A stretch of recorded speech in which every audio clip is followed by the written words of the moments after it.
As soon as I switched to doing these by season, I started reading like Matilda, so here in my spring reading recap, I bring you 53 books. Here we go. Number 1, Freed by E.L. James. I gave 1 out of 5. I do recommend reading the original 50 Shades series for the car crash that it is.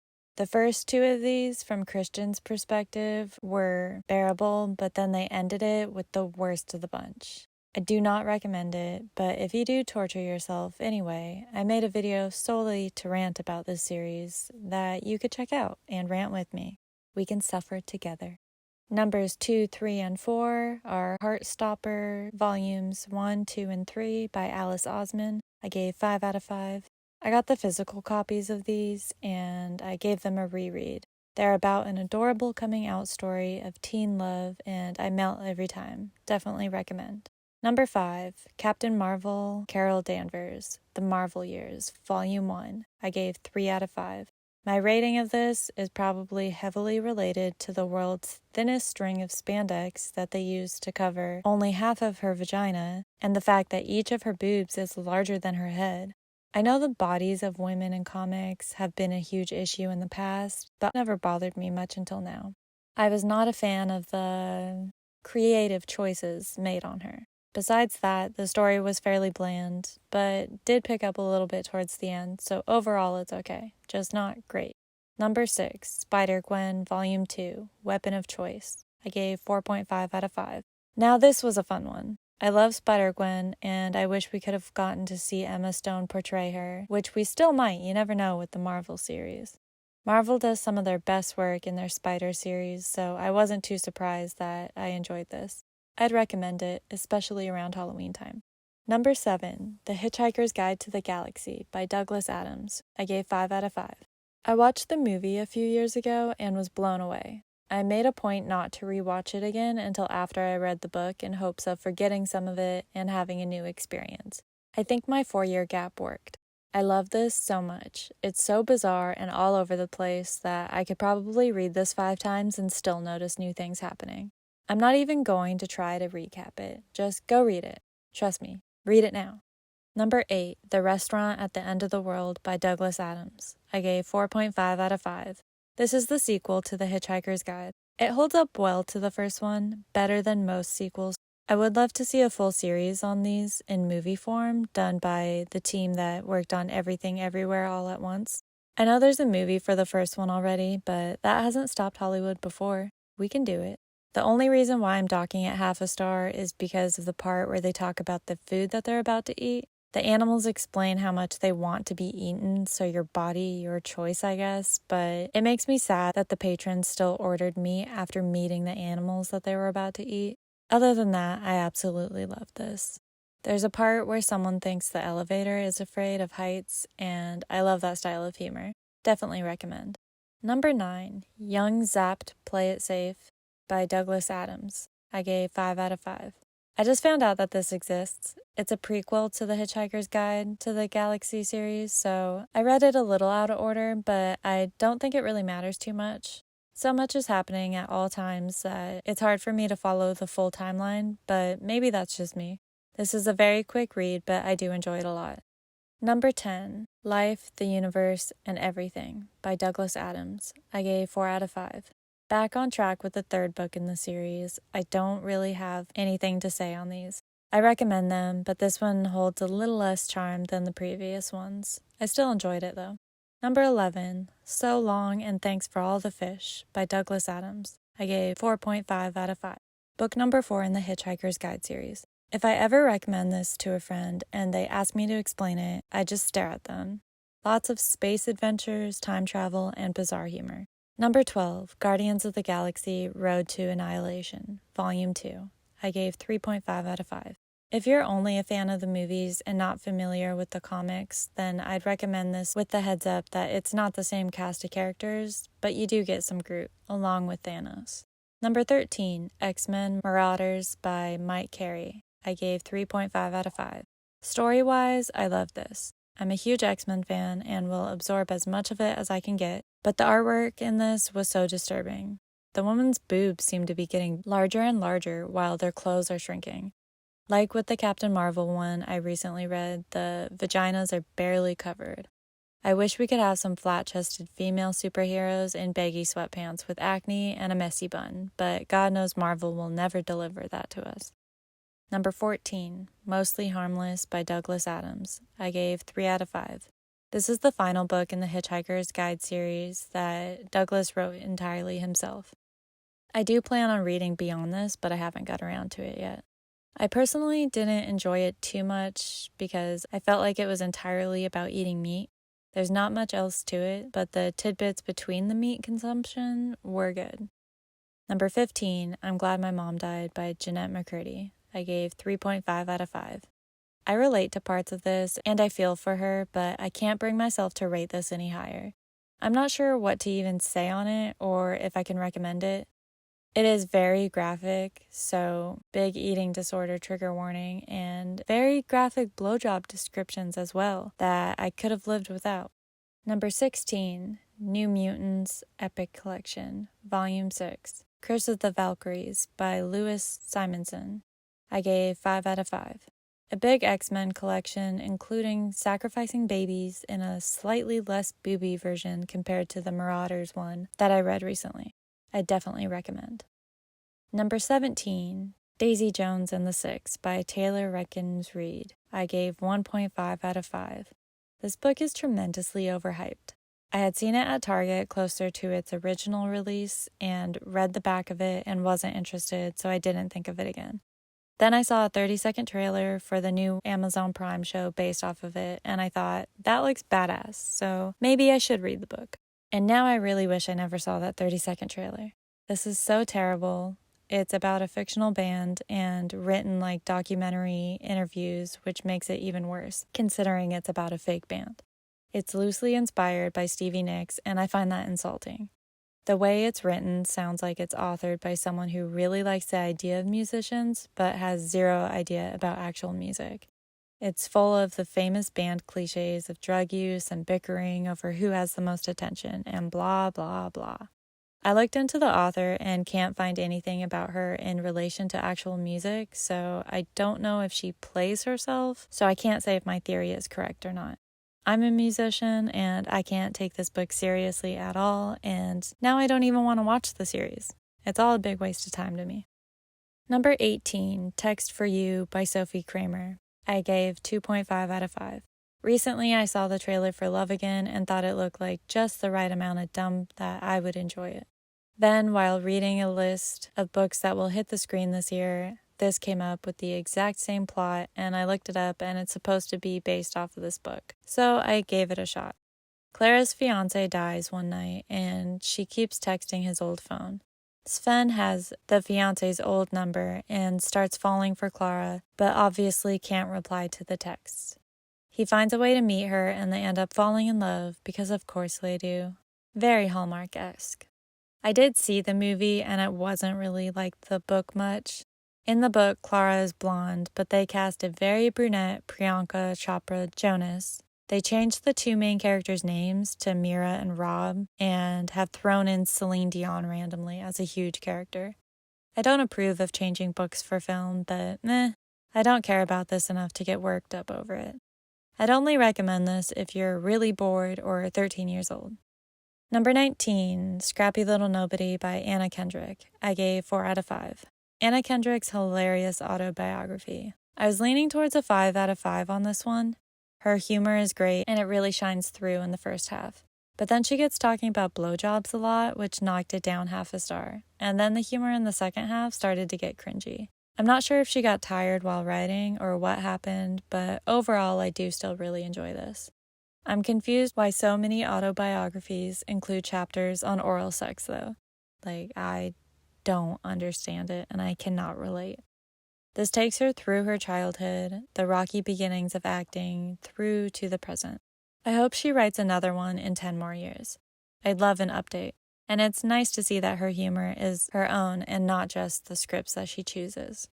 Number 20, Dying of Politeness, a memoir by Gina Davis. I gave 4 out of 5. When I started this, I was not enjoying it. It felt really robotic, but throughout the story, I feel like I really got to know her, and I ended up loving it. I learned so much about her. She grew up very much being kept under a rock. She didn't understand anything in life because her parents never taught her about important things.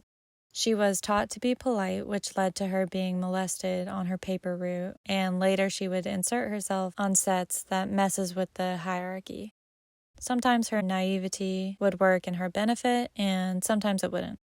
It really made me feel for her. Oddly, this book made me love Dustin Hoffman and Susan Sarandon as well. They both seem like genuine good friends to her, and I'm glad she had them. I do recommend this. Number 21, Whiskey in a Teacup. What Growing Up in the South Taught Me About Life, Love, and Baking Biscuits by Reese Witherspoon. I gave 2 out of 5. I adore Reese in movies, but unfortunately, I did not enjoy this. I guess we're just a lot different.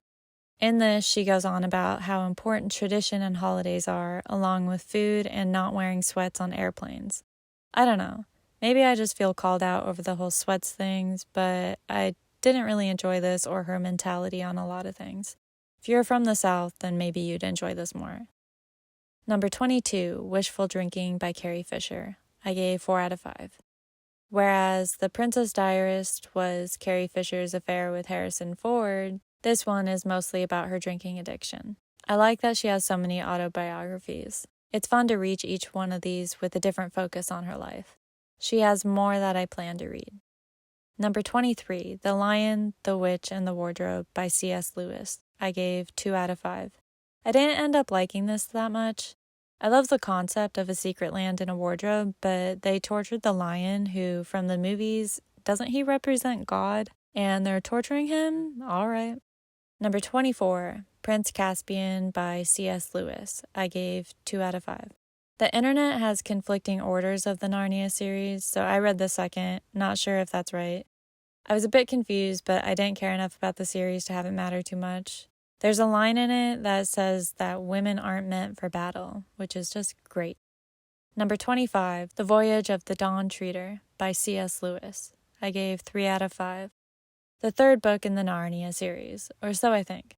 This installment has a heavier fantasy element to it, and I'm pleased to say that I did enjoy it. I would recommend this one. I don't even feel like you have to read them in order, but maybe you do. I could barely focus on the second one because I was so bored with it, so maybe I could be wrong, but I don't know. I like this one, and I would recommend this one. Number 26, Friends, Lovers, and the Big Terrible Thing by Matthew Perry. I gave 2.5 out of 5. I got through it in a day, and it pulled me in, but not really in a good way. On the positive side, he's getting clean and trying his best to work the program and stay clean, and that's really admirable. Same with bearing his soul to write and put out this book. There's so many negatives, though. First of all, it's written poorly storyline-wise. He kept saying the same things almost word for word to the point that I'd have to double-check that I didn't accidentally go backwards. For the most part, though, I'm guessing I just don't like him very much as a person. I've been around a lot of addicts, and honestly, that part didn't bother me. What bothered me was how he talked about women. Every few paragraphs, he'd bring up another woman and another and another and another. He seems so proud to have a lesbian best friend since he can't not fuck straight women. I'm surprised he didn't mention asking to watch her like I'd always hear. He's a fully grown man, constantly talking about getting laid, and he sounded like he was going to kill himself over not being able to get hard early on during his drinking. He's so gross. Then he'd talk about cheating and, quote, being in love with 2 women while he cheated on one. That's not love. There's a whole bit on Julia Roberts, and it feels like he has a desperate need to say, I, Matthew Perry, dumped the Julia Roberts, and it's so cringy. Another thing that bothered me was him having a swearing mess of a statement in regards to an oral surgeon who tried helping him after he lost all of his top teeth from being a fucking druggie. That's your fault, man, not anyone else's. This person's trying to help you. Why are you cussing out the man that's trying to help you? Have I mentioned that this is written by a grown man? He's really ugly on the inside, and I really hope for his sake, and everyone else's, that sobriety straightens him out. He has so many people that cared about him and stood by him for so long. I wish he knew what he had and appreciated it. Like, really appreciated it. Number 27, Love, Pamela by Pamela Anderson. I gave 2.5 out of 5. I feel so bad for her, and I really want to rate this higher, but it's too graphic for me with sexual abuse and animal abuse. So much animal stuff in it. It just made me really uncomfortable, and I would not recommend this. Number 28, Postcards from the Edge by Carrie Fisher. I gave 4.5 out of 5. Another Carrie Fisher book. This one focuses on her time in rehab. The first part does, at least. The rest of the book is a fictional story that is similar to her own story. I really enjoyed this. I did watch the movie last year, and I believe I hated it. I'm glad to say that this is much better. I'd recommend the book for sure, but not the movie. Number 29, Doctor Strange, Epic Collection, Volume 13, Afterlife, by David Quinn.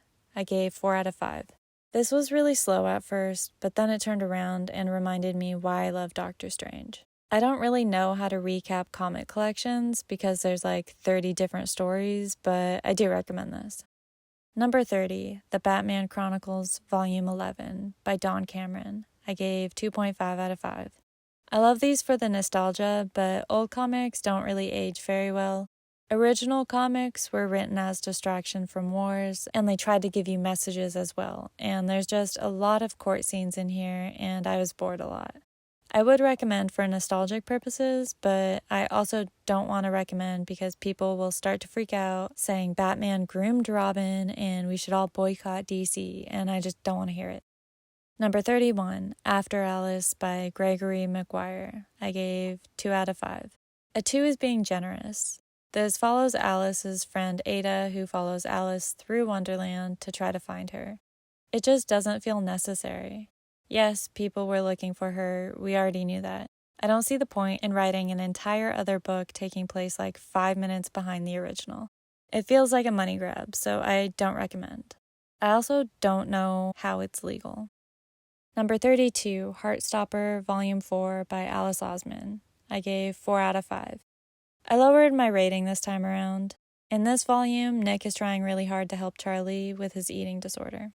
At first, I liked his support a lot compared to Elle's treatment of Tao, but upon reading it again, I didn't fully love it. He is very supportive, but I don't like that Nick told his mom about Charlie without asking first, and I also don't like how he tells Charlie that he has to go to his parents or a doctor.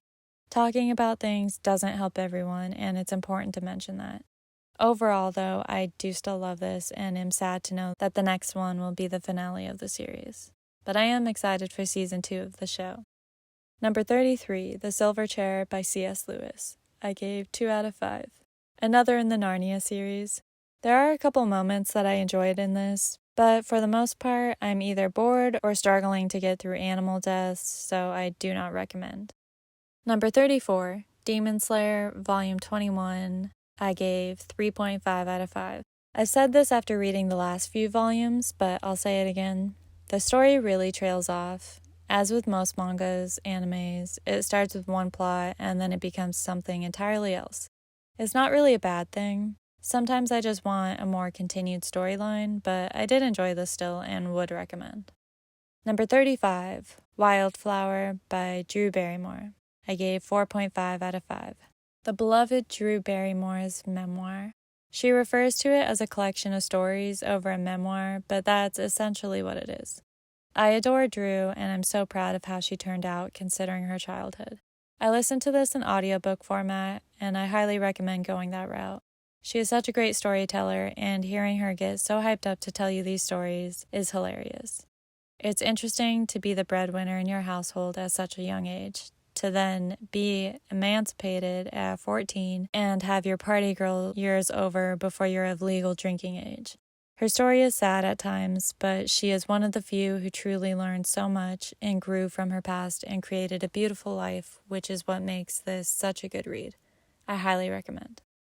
Number 36, The Horse and His Boy by C.S. Lewis. I gave 2.5 out of 5. The fifth of the Chronicles of Narnia series in publication order. Some of the books in this series have bored me and haven't been able to suck me in. This one was a bit more grasping. I'm curious if I would have been able to focus more if I had read them in the other order rather than publication order. Half the time, I don't know what's going on because I'm trying to connect each book to the others, but they're better if they're looked at as standalones. It's just an okay read, so I wouldn't really recommend it, but if you're bored and it's between this and something you know is trash, then I'd say this is acceptable. There's a side storyline of a girl being forced to marry someone and trying to run from it that I wasn't expecting in a children's fantasy novel. My main distaste for this was the use of horses. I wish humans would just leave horses alone. Number 37, The Magician's Nephew by C.S. Lewis. I gave 4 out of 5. The 6th Narnia book. I enjoyed this one a lot. It has the feel of classic fairy tales, much like the first of the series. Some kids find a passageway to Narnia, and it manages to feel fresh. I would actually recommend this one. Number 38, Demon's Lair, Volume 22. I gave 3.5 out of 5. I do really enjoy the plot in this one. It's an origin story of Tanjiro's earrings, to put it simply. The only thing I don't like is animal testing by making animals demons. I wish animal abuse wasn't in it so much. Number 39, Paris, the Memoir by Paris Hilton. I gave 4.5 out of 5. I saw Paris's documentary when it came out and was so moved. I had watched The Simple Life and knew of Paris for a long time, but I had no idea her experience in troubled teen camps. Watching her documentary really made me see her in a new light and made me realize how incredibly proud of her I am. This memoir takes you a little bit further into her journey, and I would definitely recommend it. Her story can be really inspiring to people. Although, I was disappointed to hear her express appreciation for the film Promising Young Woman. She calls it a rape redemption story, and it's far from that. That is one of the most traumatizing movies I have ever seen as a rape victim and is anything but a redemption story. But her opinion of that aside, I did really enjoy this book. Number 40, Shockaholic by Carrie Fisher. I gave 5 out of 5. One of many Carrie Fisher memoirs. I love that she has so many. It's so fun to read all of these. I will gladly read every one of them. This one follows her journey with depression. She underwent electroshock therapy, hence the title of the book, but in usual Carrie fashion, she speaks about it with funny or amusing stories that all piece together to create a bigger, darker picture. I recommend this, along with her other books as well. Number 41, Gwendy's Button Box by Stephen King and Richard Chizmar. I gave 3.5 out of 5. This was my first Stephen King book, which is surprising considering 2 generations in my family before me have read nearly all of his books. I think this was a good introduction. Gwendy is a young girl who is given a box with buttons in it. I've had this book in my pile for 4 years, and the entire time I thought it was a box of sewing buttons, not a box with buttons to push. The box improves her life, and the buttons give her the power to destroy things. I'd probably give this 5 stars if it was less heavy on sexual harassment. There isn't any full-on rape, but some of the dialogue was a bit much for me. Overall, I would recommend. Number 42, The Last Battle by C.S. Lewis. I gave 1.5 out of 5. I finally finished the terrible Chronicles of Narnia series. The first one is kind of fun. It's mostly kids' fantasy to find a secret world in their closet, but geez, they sure do like animal abuse. Every book is more and more littered with the torturing and deaths of animals. How is this a child series? I will never understand this. I do not recommend it. Number 43, Gwendy's Magic Feather by Stephen King and Richard Chizmar. I gave 2.5 out of 5. This is the second one of the Gwendy series. I think part of the reason for my low rating is that I read the first half and then 2.5 weeks later I finished it, so I had fallen out of the story by then. It's an okay read.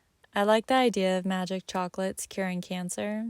I probably would have enjoyed this more if I had been more focused while reading. I would still recommend it. Number 44, Fairy Tale by Stephen King. I gave 4.5 out of 5. I kept flipping on my rating of this between 3.5 and 4.5, but I got really immersed into the world he created, so I'm sticking with the higher rating. A teenage boy named Charlie prays and prays for his dad's alcoholism to get better, and it finally does. While praying for his dad to get better, he promises whoever is listening that he'll pay back the favor somehow. So when he comes across an old man, Mr. Bowditch, who has fallen off his ladder, he's there to help. While the man is in the hospital, he takes care of his dog Radar, and when he's released, he offers to help him with home care, which he does until he dies. He's left with tapes telling him of a mysterious land in the shed that has a sundial that can make the dog young again, and also leaves all of his possessions to Charlie. Charlie treks across this land to get Radar some extra years and meets interesting people along the way.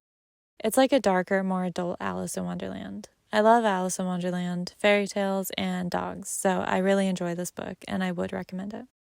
Number 45, Wintergirls by Laurie Halse Anderson. I gave 4 out of 5. I read this book when it first came out, and I loved it instantly because it was the first piece of reading material that I had come across that had anything to do with eating disorders. It stayed important to me later when I found another because this one's numbers more matched my own. I've considered rereading it for years, and doing so as an adult is so frustrating. This is not how you handle an eating disordered person at all. Everyone around her is so fucked up. Her best friend dies and tells the main character that she wins as if to blame her for her death with a form of competition. Eating disorders can get very competitive, so I get that, but it's still dark.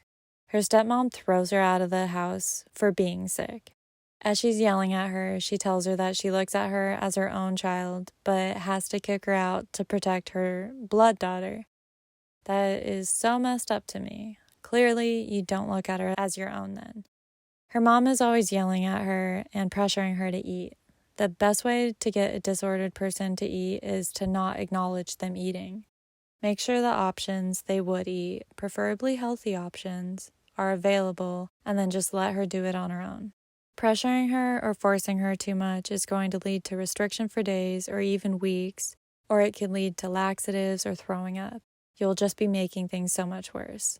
Plus, when the girl tells her mom that she needs to live with her dad because she triggers her too much, and the house in general triggers her because it's where the ED started and it's right across the street from her dead best friend's house, she should have respected that instead of forcing her to live with her again. I want to shake the mother so much. She's making everything so much worse. The main girl drains her life savings and begs this guy to take her cross country with him. He says no at first, but after she faints, he says he will, but only if she tells her family that she's safe and if she promises to eat. She actually agrees, which is a huge deal. She could really start healing and get better, but she wakes up and the guy had left her in that skanky-ass motel knowing that she sure as hell wouldn't eat now that he just abandoned her and took all of her money. What the fuck even is that? Some of you may be thinking that she's not his problem, which is true. But if he wasn't going to help her, he shouldn't have fucking offered. He sure as hell shouldn't have robbed her. He knew she was on the edge of life and death, and he still did that, knowing that it would probably kill her. Such a piece of shit. He's so douchey in the whole book up until then, too. I didn't even remember his character at all from my first read, and thank God. I hope I get him out of my brain again soon. I hate her experience, but I'd still give this a 4 out of 5 because I think eating disorder media is really important to put out there, and there's not nearly enough of it. This is why people end up on the dark corners of Tumblr and end up finding other people to encourage their behaviors. Everyone needs to do better. Number 46, The Cabin at the End of the World by Paul Tremblay. I gave 1.5 out of 5. I had seen the movie before this, and now knowing that a 54-year-old Dave Bautista was playing Leonard, who was a 24-year-old in the book, I'm even more disappointed in the movie. I rated the movie the same, and I think my rating is generous. I don't really understand the appeal to this story at all. A family of 2 dads and a daughter are trying to enjoy a vacation when a group of weirdos show up and say they have to sacrifice one of themselves or a huge tragedy will hit the world and eventually the population will be fully wiped out. It's so annoying. In the beginning, they refuse to even say why they're there, and I hate stories like that. Cut out like 100 pages and just spit it out already. I listened to the audiobook after knowing that I didn't like the movie already, but someone said the book was good, so I was willing to try to listen to it at least. The voice of the audiobook sounds like Siri, though. It makes the experience that much more of a joke. I did not enjoy this, and I would not recommend it. Number 47, Greenlights by Matthew McConaughey. I gave 4 out of 5. Yet another autobiography because I'm addicted. Matthew's Dallas Buyers Club / Interstellar era really made me like him, so I was curious to pick this up after being recommended it on Goodreads. After a 6-week wait, I finally got my hands on it and finished it in one day. I don't agree with a lot of his outlooks expressed in this, but he's an amazing storyteller, which I think was heightened in the audio format. I didn't realize that he hadn't come from much and built up everything he has. He should teach other actors about how to stop being typecast. He turned down $15 million to break out of his romantic comedy roles, and although I wouldn't have been able to turn that down, I'm grateful that he did, because that's when I started to enjoy his material. This saddens me because he was abused growing up, but has the attitude that it was okay and it was just tough love, while also acknowledging that it was abuse. I really hope that he treats his children with more kindness. I do recommend this, even if you aren't a fan of his. His stories work well, even if you just remove the fact that they're his.